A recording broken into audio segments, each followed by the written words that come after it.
We are recording this now, Penny, you know. All right, so accent and bias, right? So here's a sign that used to, it's not come out so well. Yeah, this used to be a thing in the 1970s, you know, and guest houses and, you know, bed and breakfasts, before you had such things as Airbnbs. Or it might be rooms to let, flats to let, and folk would stick these signs up in the windows. Yeah. Still have five still you can't do it because it is discriminatory, and that's why the whole legislation was brought in. But so, as I put here, as a regular sight during the 70s with lodging houses, B&Bs, just jot down, how do you react to that? You know, basically saying we won't have folk in here because of your accent. And if you look at it, I mean, if you go into a bit of graphology, look at the no. Gypsies, isn't it? Yeah, no travellers. Yeah. Well, they used to put on it as well, no blacks. You get then no DSS, you know, DHSS. I think that's, you know, folk and social security. No single mums. There's a whole list of no's. And again, that one there, yeah, underlined in red. Yeah, people we do accept. Yeah, it's a very limited number. Yes, Hannah. Would it just be like white people? Like, this sounds really weird. But do you know back in, was it the 50s? And black people had to use like separate things to choose as white. Not in Britain, they didn't. They didn't. But America. But America, yeah. So with things like that, would it just be like white people would I be able to go with the white one and to go with colour? No, you would probably be okay because Indian and that and the Pakistani region, all that stuff was dealt with differently. It was basically no blacks. That's what it was. It was of African descent. That's who they were. You know, it was a whole slave movement had come across to America. That's what caused it. And that's what they're talking about. But yeah, you'd have been all right. Weirdly enough, yeah. In their bizarre world, you'd have been okay. Yeah, yeah, it is very weird. So, Libby, what do you think of that little sign then? How do you react to that? I just think it's a bit mean. It is a bit mean, isn't it? It certainly is. Oh, gone green. Wasn't expecting that. There we are.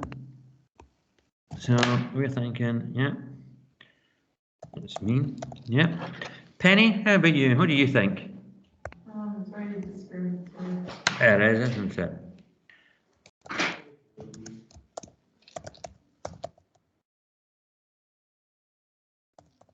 Yeah. Charlotte? It's very biased, but I think it's because it's all around the world. Yeah. So it's more to do with the accents rather than how they look. Yeah. Because somebody could just put a fake I mean, like I do when I try to be English and Polish. Yeah. Do you think I could carry off being Middle England and speaking with no accent is discernible from coming up north of the border? You still sound English. I know. It's very hard to eradicate everything. Yeah. No. No. Russian I could. Russian I 100% could. My Russian accent is amazing. Let's hear your Russian accent then. Go on. My name is Charlotte. I come from Russia. No, I can't. No, I'm not sensing St. Petersburg. Have a conversation with me. Okay. How do you feel about Vladimir Putin? Vladimir Putin. Your leader in Russia. Not a political question.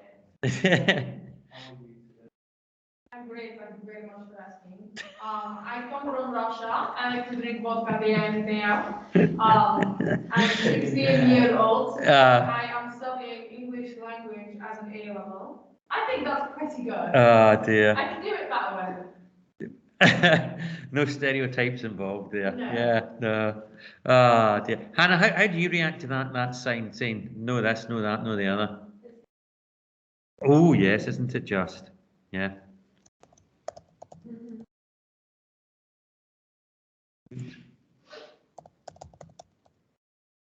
Yeah. Okay, and Seren, what about you? It's also very direct. Like they've listed Yeah. everyone they know they don't want. Yeah, yeah, very true. Yep, direct. You know, it's abrupt. there's no getting away from it. Oliver, what about you? Now we think about it, it's a bit stupid. Time ago though. That was their normality back Hey, then. 1970s. That was about 10 at one point then in the 70s, you know. You were in the 60s? Yeah, didn't you know? I thought you knew that. I did know that. Well, Yeah, in 73 I was 10, come on. And, you know, I saw those signs knocking around. No Scots, you know. Think how our whole nation used to go on holiday into England. That was a big event for us, and they wouldn't take our money. Don't want your Scottish banknotes here. But yeah, I mean, and again, but you see, it's not that long ago, and you know, here it was, people being picked upon by the way they speak. Now, I want you to think for a little minute. Have you, at any point, suffered because of the way you speak at any point? Has anybody made you feel uncomfortable, belittled, sort of kind of ostracized because of the way you talk? Right, stop talking about Penny now. I've warned you all about this. It's a joke, Penny. A bad one. Yeah. Yeah, we're just thinking about, have you at any point in your life been discriminated against because of the way you talk or made to feel uncomfortable, Penny? That's a good thing then, isn't it? That's good. Hannah? not the way I talk. One feels there's a story behind that one. Not the way I talk, but people have said stuff to me. Yeah. Libby, what about you?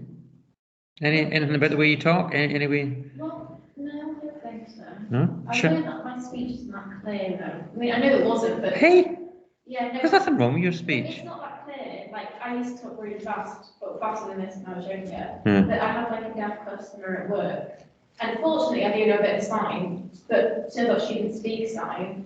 And I know you're not supposed to talk like slowly to deaf people, but like she couldn't pick up on what I was saying. Yeah. I know it's like a speech thing, but it kind of could have been. Mm. Because if she learned to lip read a certain accent rather than my own, it would be difficult for her. Yeah, yeah. Charlotte, what about you? Have you had any discrimination about the way you talk? Except I think the fact that I talk quite fast sometimes. Yeah, that's just a bit. It's a speed thing. Except for that, I don't.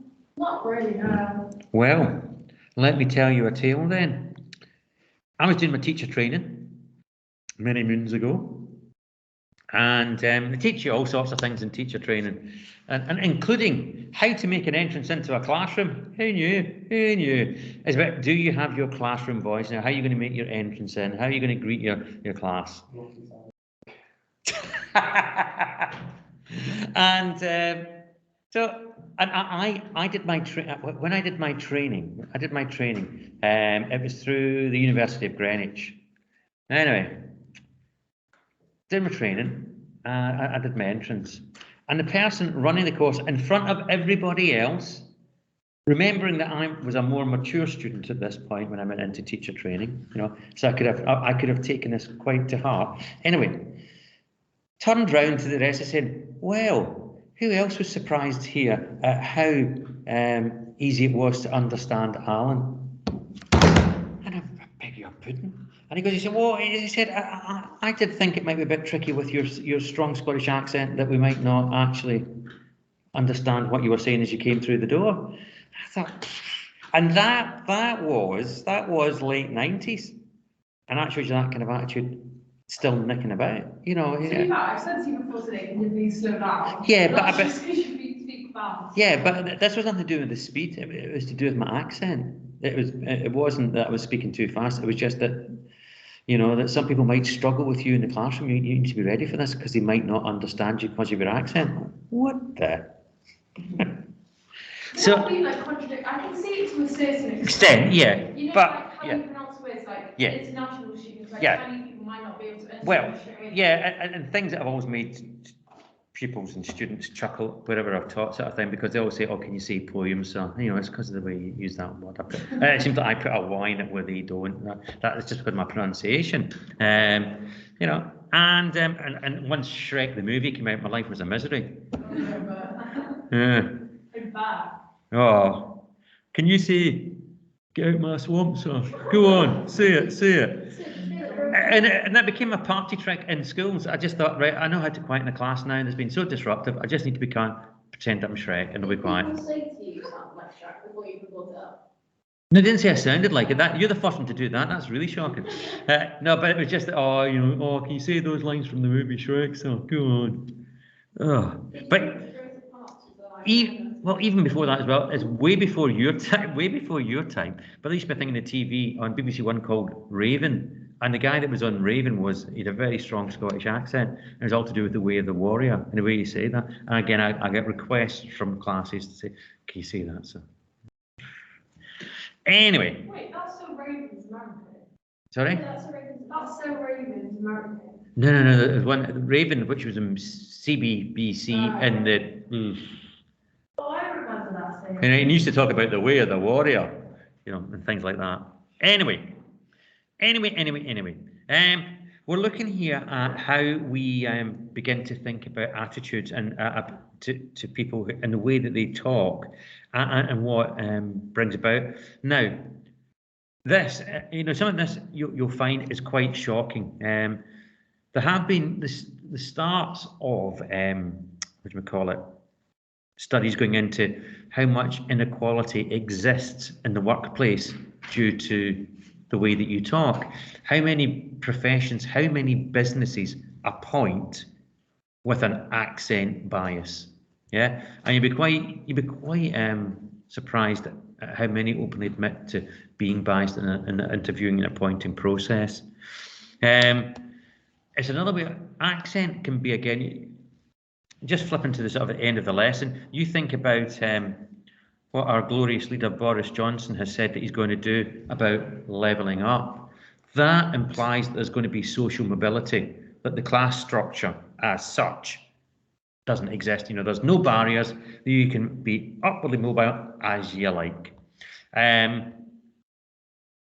What the Accent Bias Britain group has found that's absolute rubbish, and that one of the biggest restraints at the moment still to social mobility is your accent and everything that goes with it, and what people then sort of see as their preconceived perceptions about somebody from that geographical location.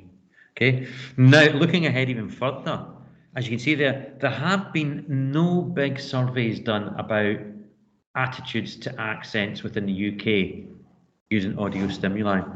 So, looking, towards when you're thinking about language studies, here's an area that's ripe for study, that doesn't have too much prior theory behind it and too much prior sort of, what do we call it, good research. So again, you're kind of ploughing your own furrow here, and I think that's quite good. Now, we're going to look at a sketch, a comedy sketch from the 1960s. It's 1966. And there's a famous sort of satirical show called The Frost Report. And they did one on social hierarchy and also about accent and social class. Now, what I want you to remember as you're watching this is that it takes place right slap bang in the middle of the 1960s, which is meant to be that era of, cultural revolution from the youth up. It's a time where you can be upwardly mobile, you can change direction, you can be whatever you want to be. And yet, this sketch seemed to sum up the time as well. I'll need to change my screen, Seren, so that you can see it. I realise this, so bear with me a little bit. Wasn't it like hippies? Oh, that's the hippie era. Yeah, that's spot on. That's the right era. I'm so sad because in year 6 we had to learn about the 1960s. We never got to learn about that. We just learned about the football. The World Cup sort of thing. Yeah. We all wanted to learn about the hippies, but we never did. It's 1960 years of the football sports. Yeah, the World Cup. I need to just get this to. Oh, come on, share content. Oh. Hang on. Come on, device, work. Right, if we just pause this for a second, I'll come back to this one so Seren can see what we're looking at. Oh, I've seen this before. Yeah, it's a very famous one. Very famous one. Right. Put that on so you can see it, Seren. Right, and then we'll go back to the beginning. E.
So what is that saying about accent, social class in Britain in the mid-60s? More posher, more pronounced, and also the vowels are seen as higher up, Yeah. higher class, whereas speaking more common, not common, but speaking in more cockney accents is more likely to be seen as lower class or working class.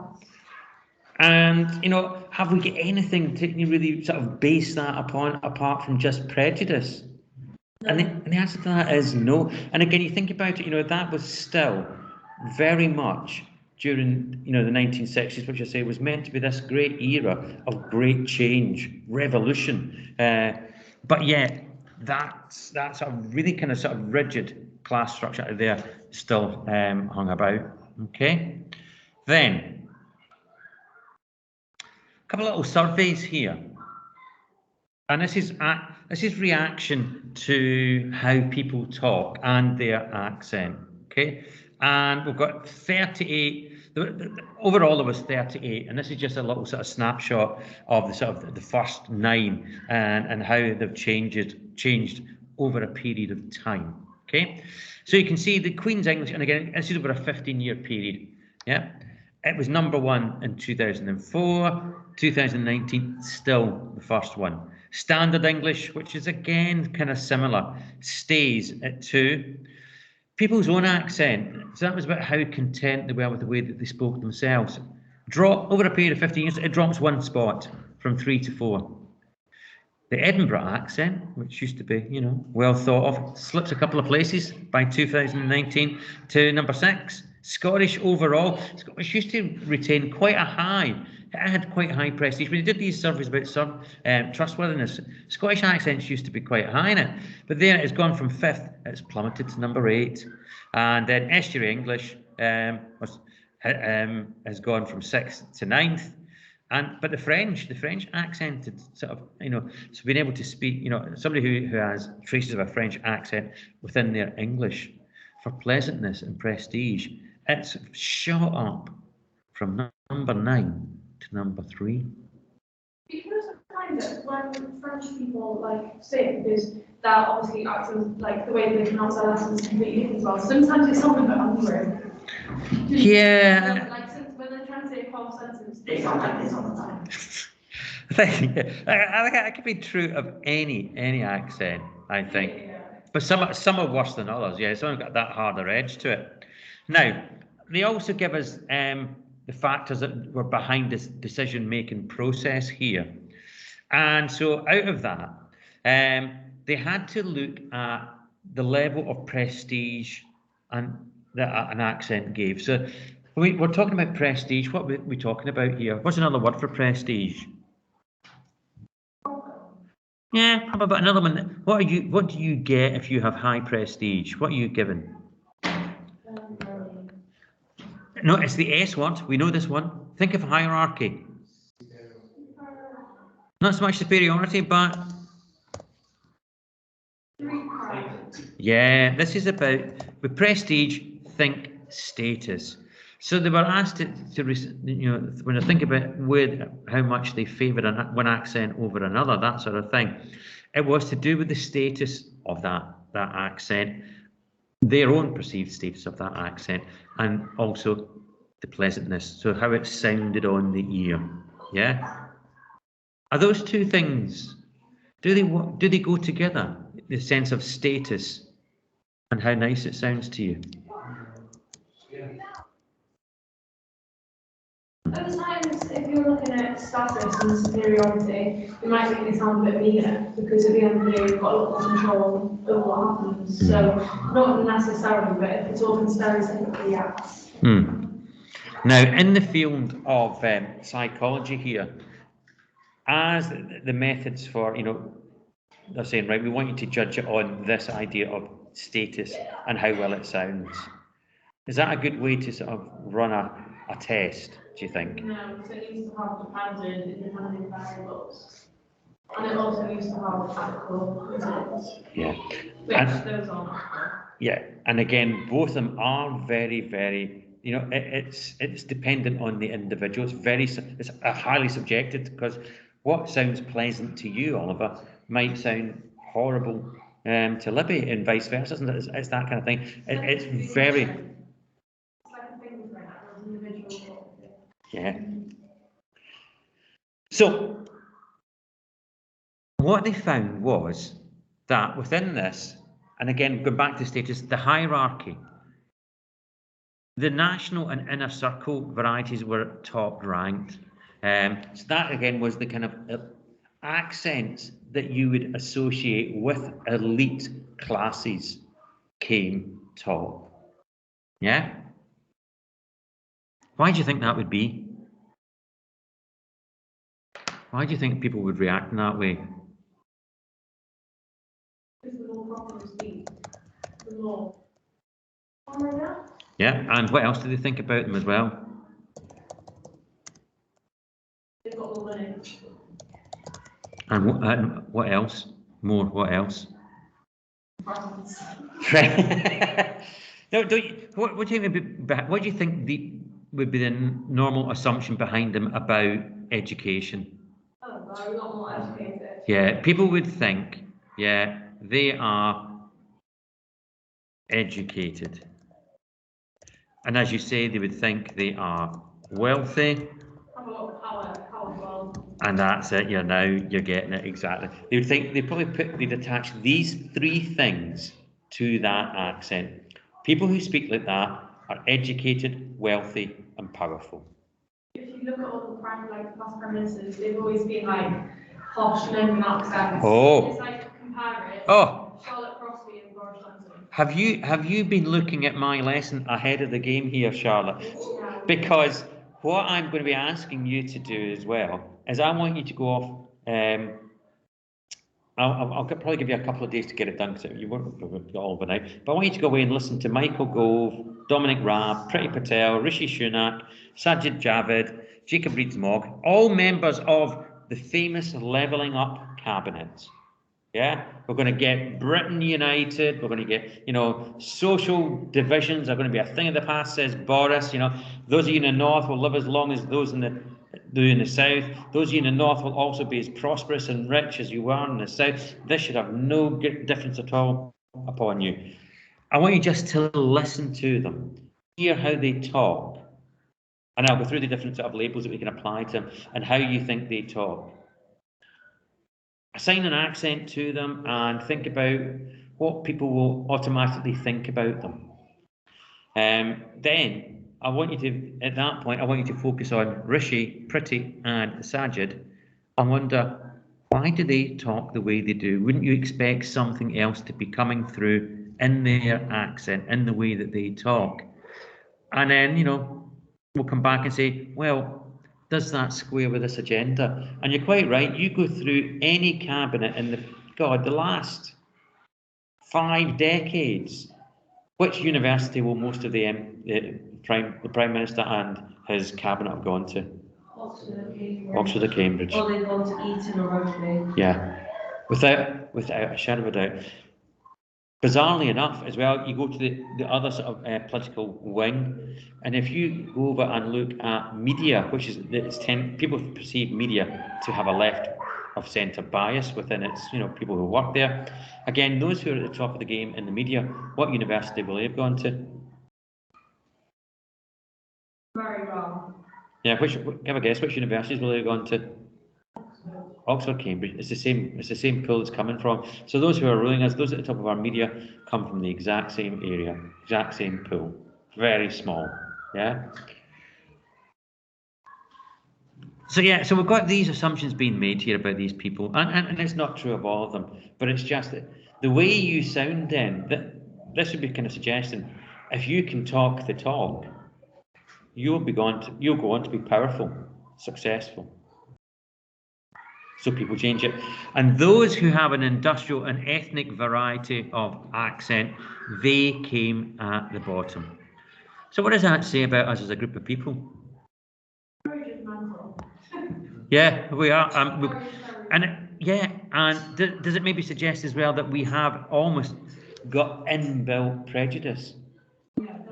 Like, no matter to a certain extent, everybody's got prejudice. We were speaking about some psychology. No matter what, you can deny it all you want. People have prejudice to a certain extent that people would never accept, ever. And it's not prejudice due to what they've grown up on. Yeah. I mean, this is.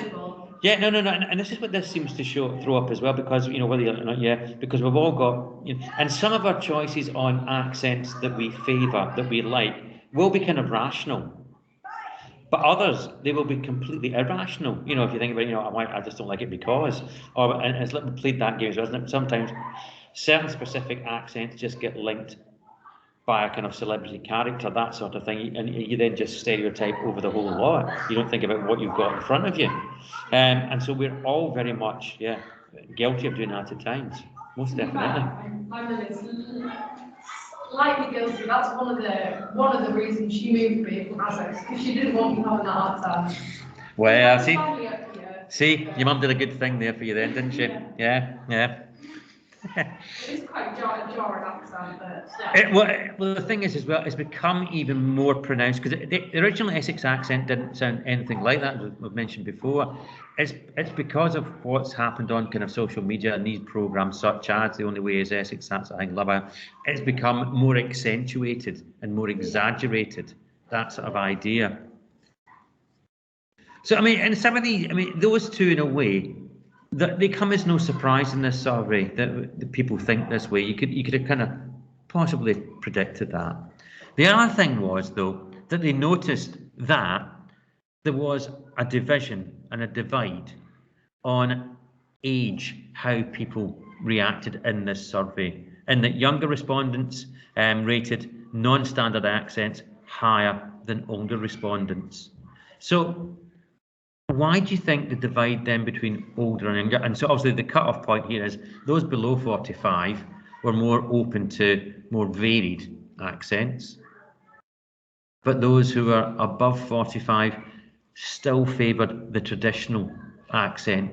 Why do you think that would be? They were closer to what they were used to in English. Okay, could be that, yeah.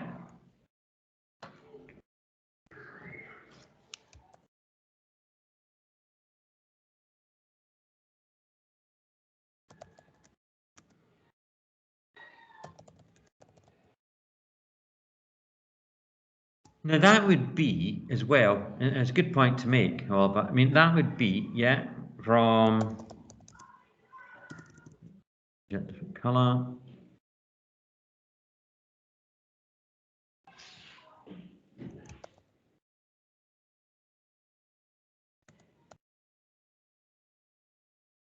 It'd be more than parental background, more than likely. What other aspects would influence this attitude in the over 45s? Do you think? They have like old views, Where would you get those old views from? like generation before. Yeah, so who's given that to them? Where would they have got that? Where would they have It's received that? Snapchat, it's from parents. Well, is it just parents? We've got that. Friends as well. Friends, nowhere else? Social media. Yeah, we can have a bit of that in. Like historic events and stuff like that. Maybe. Yeah, Maybe the community. yeah. You know, obviously think about the TV programs that they would have watched when they were growing up, the music that they would have heard when growing up, and also don't forget about their educational experience when growing up. Because you see, they would have been getting teachers who, right, they're in their, when they're teaching them at school, like your 45s and above, they would be throwing back, they'd be getting taught by teachers who come from, like, let's say, a 1960s, 1950s, 1940s background generation that they'll have come through. And so that reinforces that kind of social hierarchy and those sort of elite status that's given to certain groups. That would have been getting reinforced in their education. A case in point, an example. My dad went to a parents' evening for me. Bless you. Bless you. This would have been 1970. Yeah, right about 1978, 1979. Dad went to a parents' evening. Teacher. Well, Mr. Little, nice to meet you. So, what's your son thinking of doing? You know, what are the hopes for your son? Dad to the teacher. Well, we're hoping that Alan's going to go on to university. He's quite keen on going to Glasgow University. He doesn't know whether to do literature or history there. Teacher to my dad, no word of a lie. Looks him dead in the eye. We didn't go with our parents to parents' evening at this point, by the way. Not looking up now. He says, "Don't you think you're aiming a bit high, Mr. Little? Wouldn't it be better just going out and getting a job?" Yeah. Yeah, but that would be the norm, because where did I go to school? I went to school in Glasgow in a fairly working class district. Yeah, and at that point, working class kids going to university was pretty unheard of. When I went, I was first generation from my family, that sort of thing. But yeah, it was unheard of, and it was just a case. Well, yeah, you're the kind of the factory fodder when you grow up. You might get a few GCSEs. You're not going to amount to all that much, and off you go and get a job. And my dad's yeah, in a school in Denby, living the dream. My dad's generation, my dad was out of school before he was 14. Education's not for the likes of you. You know, go out and get a work. You know, he's got, and that would have been when my dad was growing up. Then that would have been in the 1930s that he would have been out. He'd have left school by the time. He was born 21. He'd have been out of school by 1935. So at 15, yeah, that was it. And that was normal for working class kids then, is that? And to get to about 14 and 15 in a school at that point would have been quite phenomenal, because they just thought, you go out and let the other folk, the clever folk, you know, those from the right background, go off to university and run the country. That sort of idea. And so that sort of thing, it is a power. You imagine going to school every day and being told that by your teachers. That's a powerful, powerful force that you can then put in. And then, as you say, once it gets into the family unit, you know, if you want to, you try and break the mold. I mean, it's just a little bit like you wanted to do something different in its school, isn't it? You will come up against those that you'll all probably start to have those conversations with your parents where you do something which they kind of don't maybe understand why you want to do it, or don't get, or they think you're taking too much of a kind of a leap out of the comfort area that we're used to, and they might want to try and stuff. But for them, it'll be for all the right reasons, because they think, oh, I don't know about that. You could end up with, egg all over your face. It might not be good for you, that sort of thing. But it is because, and it's a little bit, I suppose, like what Sharp was saying, it's all this kind of social conditioning that we get from birth. And it shows you, we don't just get given to it by our parents, we get it given by a whole generation that's behind our parents as well. It's coming down the line at you. And to break that, to change that, it takes something like the 1960s where you have, a cultural revolution. When was the next big revolution culturally in Britain after the hippies of the 60s? When was the next big one, big watershed moment? Musically. And it changed things in the culture. It was before you were all born, but it changed Britain quite fundamentally. Musically art? No.